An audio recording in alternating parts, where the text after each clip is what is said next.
Leah McSweeney from the Real Housewives of New York, the little young white girl, she is suing Bravo, NBC Universal, Andy Cohen, and some other affiliate companies, citing that in the midst of her having alcohol issues and other mental issues, that they were created a toxic work environment by pressuring her to drink.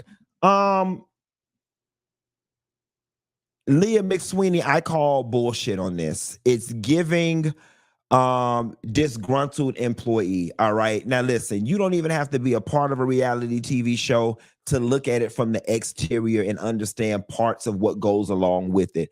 First and foremost, you're a grown ass woman. Nobody can make you drink. And secondly, Leah is citing in her case filings proof that the workplace was toxic. A text from Marisol Patton, who's a Real Housewife of Miami, citing that when she was on girls trip, Marisol sent her a text saying, "I wish you still drank." Girl, that's not compelling enough to create a toxic work environment situation. Honestly and truthfully, if sobriety was so important to you, you should have put your sobriety ahead of that damn job, considering the fact that you were allegedly rich already from owning your own business, and that's how you made it to the Real Housewives of Atlanta. It goes without saying, every reality TV show is one big dinner. All y'all hoes do is get dressed and go out to eat and fuss. Y'all go out to eat, fuss, get dressed, go to somebody's house, drink, talk shit about the person, and then go back out to eat and fuss and drink all over again. Rinse and repeat. It's giving disgruntled employee. It's giving the show was canceled and I wasn't asked back. It's giving I know things about people and now I want to get back at them. It's giving your ass ain't gonna never work in television again.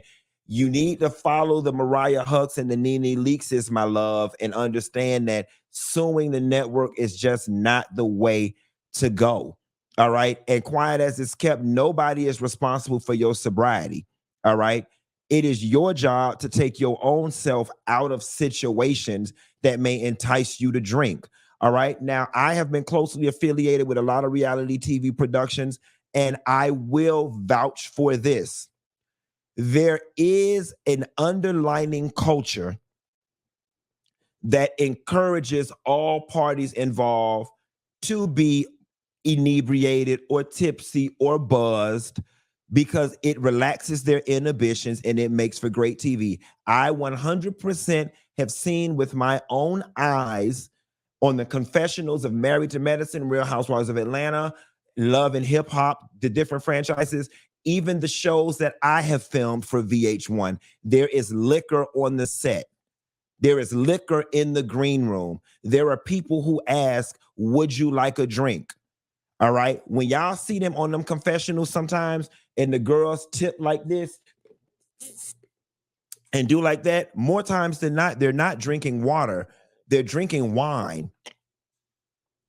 Because what happens is you come in sober at the top of the show and you want to be classy based, but you have to sit there for 4 and 5 hours to do confessionals. And obviously, the more tipsy somebody gets, the more loose their lips get. All right. But nobody can make you do any doggone thing. This lawsuit feels very weak. All right. And then here we go again with the cocaine, rumors and allegations. Leah McSweeney says that Bravo Andy, and these are Leah's words, not mine, does cocaine with other Bravo celebrities, and that people who party and indulge in the alcohol and the drugs, they get rewarded with getting a good edit, and those that don't participate, they get a bad edit or get made to look like a villain, so on and so forth. Here, this is not the first time we have heard the name Andy Cohen and cocaine in the same sentence, right? Just like it ain't the first time y'all heard my name and cocaine in the same damn sentence. Does Andy do cocaine? I don't know. I've never watched or participated, but I will say this, and I've said this before to lots of y'all. It's not uncommon in entertainment settings.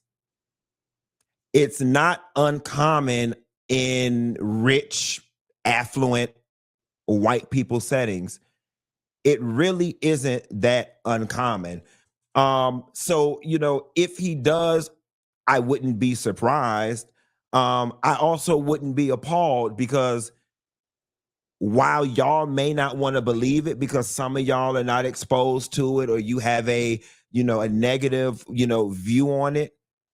When I say to you, everybody does it, and obviously I don't mean literally everybody, but everybody does it. It is a very common, socially acceptable party drug on that scene, in that scene, and in entertainment circles. So it's like, when folks be trying to come out on entertainers with these cocaine teas, unfortunately, it really ain't it just really ain't no tea. It really ain't.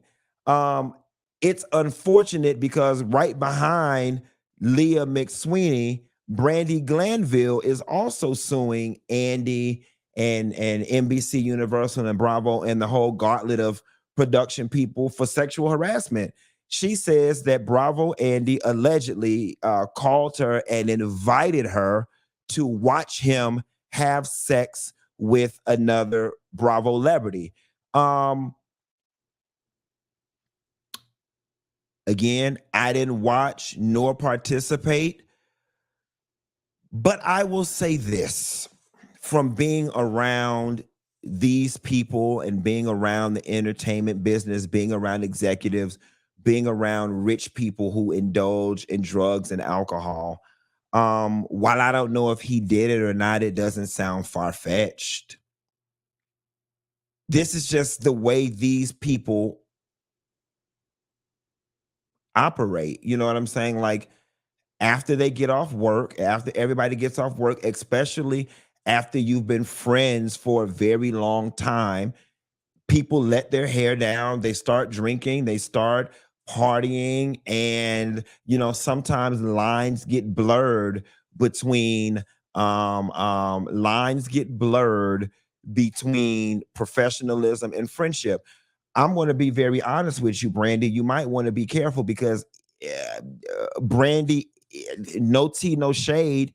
You give a party girl tease. You give, when you let your hair down, that you partake in party drugs and that you get drunk and that you have threesomes and foursomes and run around naked. That's what you give. And so, I know enough about human nature to know that if Bravo Andy did call you and invite you to watch that or participate in it, it's because he knew hands down you was down with the bullshit and that he could. Because that's what you give. If there was any Bravolebrity that I was going to call to like drink and do drugs with and have group sex with, it would be Brandi Glanville. I can't think of any other one that looked like it would be Brandi Glanville. It would have been Leah McSweeney. I'm trying to think who else looked like they have fun. Teresa looked like she have a little fun. Danielle Snob looked like she have a little fun. Eva looked like she have a little fun. Portia looked like she have a little fun. Kim Richards looked like she have a little fun. Who else look like they have a Vicky look like she have a little fun. Tamara, Gretchen, Rossi, all them hoes look like they have a little fun. But Brandi Glanville, you look like the queen of the fun. Katie looked like she have a little fun. Ashley looked like she have a little fun from Potomac. Mia looked like she have a little fun. Sonia, Luann, shit. Matter of fact, Ramona looked like she have all the fun. Erica Jane looked like she have a little fun. So like, come on, girl. Come on, girl. He didn't just call a Catholic schoolgirl to be like, come over here and watch me hunch, bitch. If he did it and if he said it, he did it and said it because y'all have already established that y'all play and joke and have that type of rapport with one another. And then now when things ain't going y'all way, y'all want to be disgruntled and be like, oh, I'm going to use this piece of private information that I garnered from our off-camera friendship to file a lawsuit. How Karen of you. That is very Karen of you. And I don't think it's cool. Denise looked like she had fun. Okay. What they say, because girls just want to have fun. Like, girl, you Brandi, listen, you child, they need to tear your lawsuit up the same way Mama D tore up Bambi Degree, because ain't nobody finna believe the way you bend it over and let your Dorit look like she have all the fun. But ain't nobody finna believe the way you bend it over and let your coochie breathe. And as reckless as you was on Real Housewives of LA or whichever one you was on, that you damn innocent and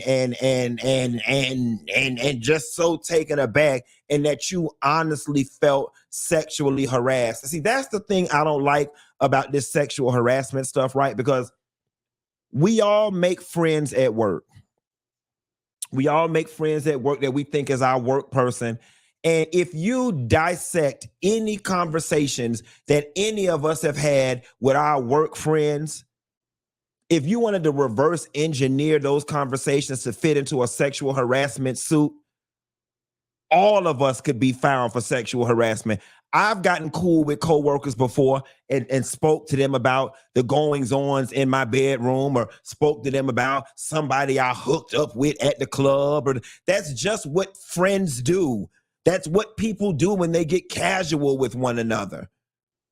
And then all of a sudden, when you fall out, now you want to take, oh, I remember that time we was at Chipotle and he told me about when he had sex in the club bathroom, and now I'm gonna flip it and make it seem like I'm uncomfortable in this sexual harassment. Child, please.